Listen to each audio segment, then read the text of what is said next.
महाराष्ट्र शासनाच्या वतीने पूर्ण जगभर उद्भवलेल्या कोरोना विषाणूचा प्रादुर्भाव रोखण्यासाठी सर्व स्तरातून प्रयत्न होत असताना काही ठराविक शासकीय कर्मचाऱ्यांना विमा संरक्षण दिले, तर प्रत्यक्षात या विषाणू आजाराशी दोन हात करणारे नगरपालिका कर्मचारी यांचा कोणत्याही प्रकारचा विचार न करता शासनाने त्यांना विमा सुरक्षेतून डावलल्याने संपूर्ण महाराष्ट्रातील नगरपालिका कर्मचारी संघटनेच्या वतीने एक दिवसीय काळी फित लावून शासनाचा निषेध करीत आंदोलन केला आहे। तरी या बाबीची शासनाने गंभीर दखल घेऊन तात्काळ नगरपालिका कर्मचाऱ्यांना विमा सुरक्षा कवच द्यावे अशी मागणी सुद्धा नगरपालिका कर्मचारी संघटनेच्या वतीने करण्यात आली आहे। 50 लाखापर्यंत कोरोना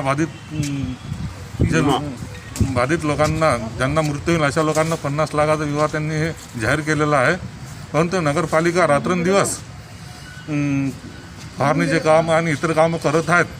त्यांच्याकरता कोणत्या प्रकारचा त्यांनी विचार केलेला नाही आणि लागू केलेला नाही। त्यामुळे आज आम्ही सर्व कर्मचारी महाराष्ट्रातील नगरपालिकेचे कर्मचारी काळ्या फिती लावून काम करणार आहोत। महाराष्ट्र शासनाचा एक दिवसाचा निषेध करत आहोत। एक दिवसाचा आम्ही निषेध करत आहोत काळ्या फिती लावून। या शासन निषेध आंदोलनात खामगाव नगरपालिका कर्मचाऱ्यांनी सहभाग घेत एक दिवसीय काळी फित लावून आंदोलन केलं। यामध्ये सहभागी नगरपालिका कर्मचारी संघटनेचे जिल्हा कल्याण जिल्हा अध्यक्ष निळे, खामगाव नगरपालिका संघटनेचे अध्यक्ष मोहन अहिर तसेच सर्व कर्मचारी उपस्थित होते।